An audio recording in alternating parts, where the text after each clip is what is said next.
¿Alguna vez han escuchado hablar sobre imágenes religiosas que se mueven? ¿O involucradas en alguna circunstancia paranormal? Últimamente he leído algunas historias y anécdotas paranormales o extrañas ocurridas en iglesias y templos, especialmente relacionadas a imágenes religiosas. Parece casi como si me gustara sufrir porque las escucho, aunque me arrepiento al caer la noche, ya que trabajo como sacristán y guardia en una iglesia bastante grande en un pueblo cercano a la capital de Guatemala.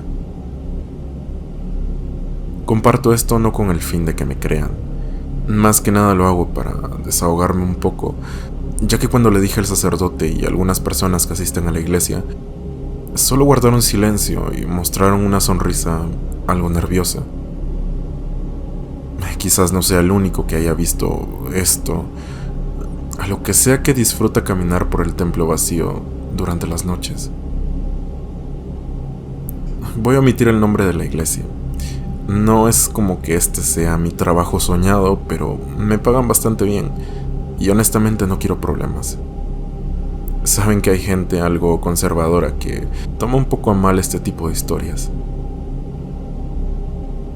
He trabajado en esta iglesia por casi 3 años y he desempeñado mi labor como sacristán, aunque muchas veces me retiro a altas horas de la noche, dependiendo de las actividades que hay en la iglesia. Verán, durante el día no hay mucho que hacer, solamente limpiar de aquí a allá. Aunque el templo tiene altares y retablos tan grandes y antiguos y con un valor histórico enorme, tanto que solamente me piden limpiar las bancas, la sacristía, preparar el altar para las misas o incluso servir en la Eucaristía cuando no hay niños acólitos para auxiliar al Padre. Cualquiera diría que me he acercado más a la fe con un trabajo así, pero no exactamente. Creo que por esta experiencia que he vivido, no es que me haya vuelto ateo, claro, pero tampoco seré un fiel creyente.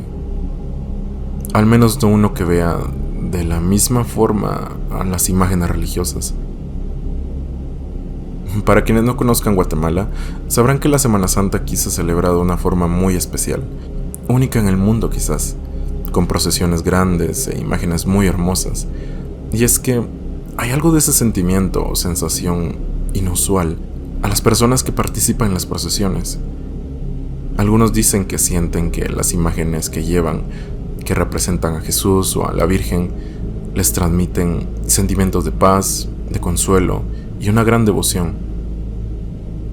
Yo honestamente pienso igual, he tenido esa experiencia y precisamente por eso es que creo que lo que sea que he visto no tiene nada que ver con lo sagrado o con lo bueno, digamos. En este templo el día Viernes Santo salió un cortejo procesional bastante grande.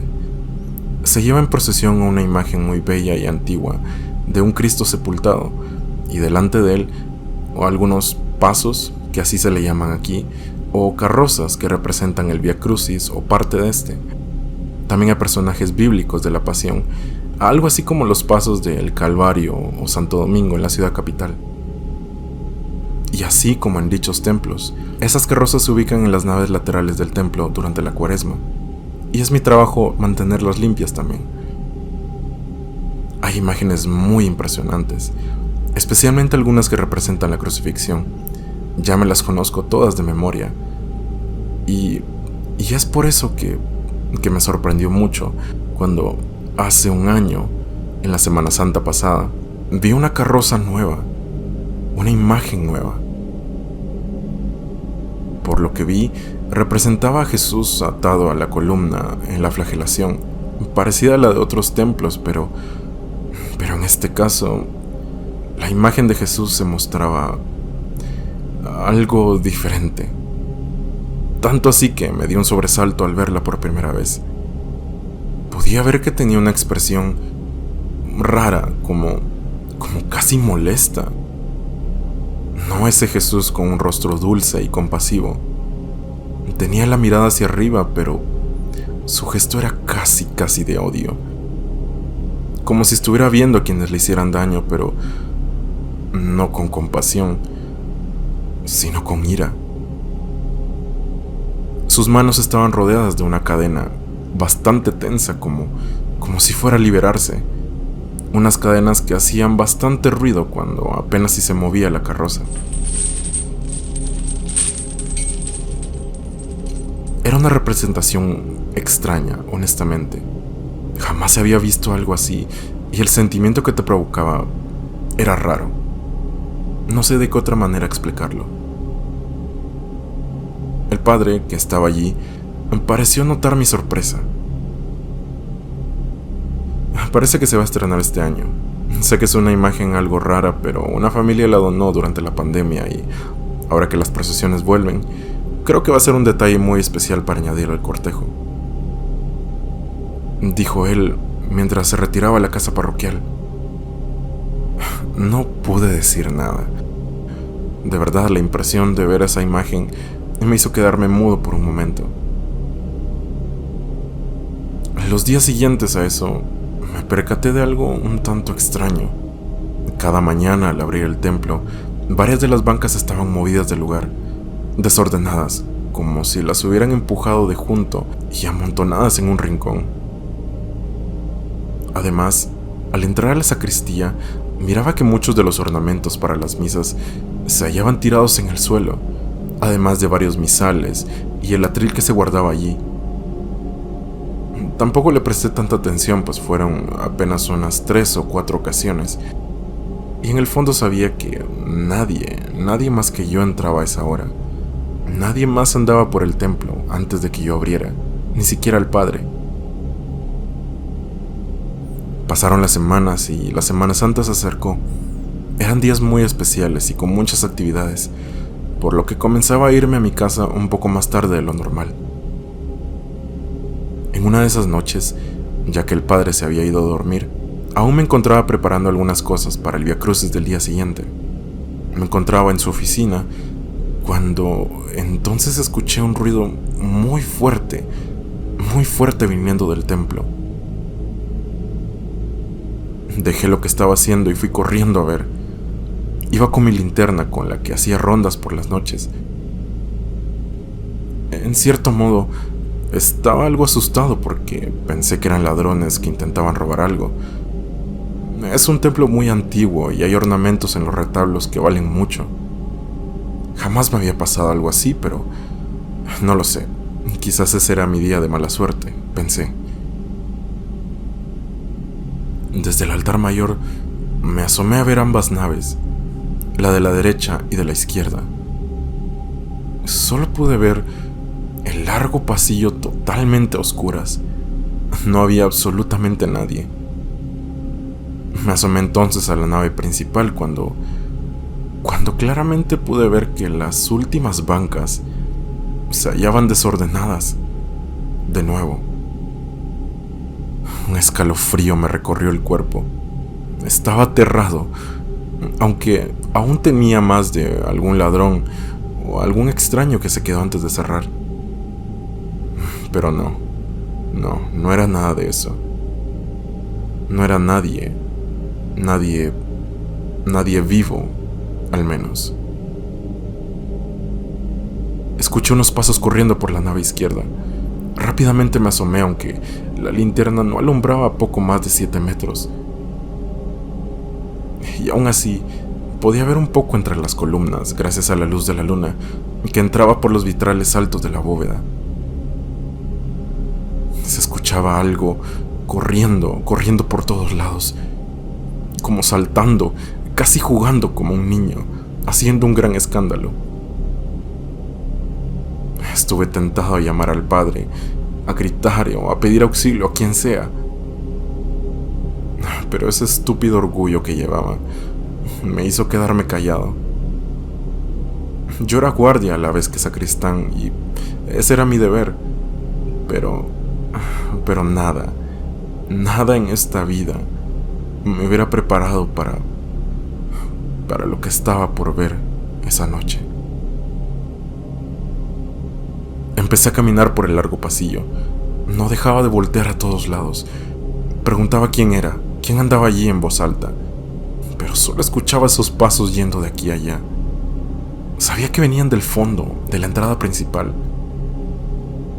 Mientras iba caminando, con el corazón en la mano, sentí algo que jamás había sentido. Sentirme observado. Era una sensación muy desagradable, porque lo único que me devolvía la mirada eran las distintas imágenes que estaban en los retablos. Sé que muchas de ellas miran hacia abajo, hacia los fieles, pero esa noche parecía que me siguieran con la mirada, y apenas los podía ver con el diminuto radio de luz de mi linterna. Llegué entonces al final de la iglesia, a las puertas principales. No había nada. Todo ahora estaba en un silencio total. Por un momento me sentí algo aliviado, pensando que quizás el miedo me estaba haciendo ver cosas y que quizás yo había dejado las bancas así corridas. Pero justo cuando me disponía a regresar a la sacristía, hubo algo que me hizo detenerme en seco, algo que vi apenas de reojo. Algo estaba mal, o más bien, algo faltaba. Sí, justo estaba al lado de esa carroza, de la carroza que llevaba la imagen extraña. Estaba vacía, no había nada encima. Solo estaba la columna hacia la que debería estar sujeta la imagen, pero no había rastro de ella, ni siquiera de las...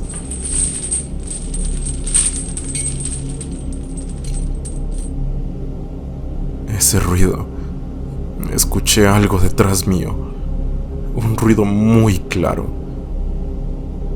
Eran cadenas, las cadenas que llevaba la imagen. Ahora, lo siguiente que vi es lo difícil de creer. No espero que todos lo hagan, solo cuento lo que viví. A medio pasillo, en la nave lateral, parado justo en medio, había alguien, una persona que podía notar perfectamente que estaba casi desnuda y sostenía unas cadenas en las manos. Era un hombre de barba y pelo largo y estaba parado de una manera muy extraña. Sí, tenía la misma posición que debería tener esa imagen, atada a la columna. Y bueno, eso fue lo último que recuerdo. Me desmayé aparentemente. Me desmayé del susto. El padre me despertó a la mañana siguiente asustado. Me encontró tirado en el suelo y sudando. Estaba algo molesto porque pensaba que yo estaba ebrio o algo así. Pero cuando le conté lo que vi, lo que pasó en la noche, solo se puso serio, muy serio, y subió su mirada. La carroza, el lugar seguía vacío. ¿Dónde está el Cristo? ¿Por qué lo bajaste? ¿En dónde está?, me preguntaba. Le aclaré una y mil veces lo que vi y que lo había encontrado vacío. Y bueno, creo que vio tanto miedo en mis ojos que de alguna manera me creyó, o al menos que yo no lo hubiera tocado o que me la quisiera robar. Luego de un rato, me dijo que el Cristo estaba en la sacristía, lo había encontrado, y pude sentir mucho miedo en su voz. Tuvo que pedirle a varios hombres que le ayudaran a traerlo a su sitio de nuevo. Yo obviamente ni siquiera lo quise ver. Le pedí al padre irme a mi casa. Así el tiempo pasó y llegó la Semana Santa. Tuve que aprender a lidiar con esto todas las noches que seguían, aunque ya no pasó nada más. Como cosa rara, eso sí, la única imagen que no salió en procesión este año fue ese Cristo. ya no pudo estrenarse ese año. Y casi de manera misteriosa, la primera semana de Pascua, la imagen desapareció. El padre dijo que la habían trasladado a una capilla en otro pueblo y que era mejor que otra congregación la tuviera. Aunque no sé exactamente si eso es cierto, si solo fue una excusa. No lo sé. Tengo la sospecha de que quizás el padre haya visto algo que no quiso contar a nadie, pero que seguramente involucraba esa imagen de Jesús tan extraña. Quizás en el fondo no era una representación divina, después de todo.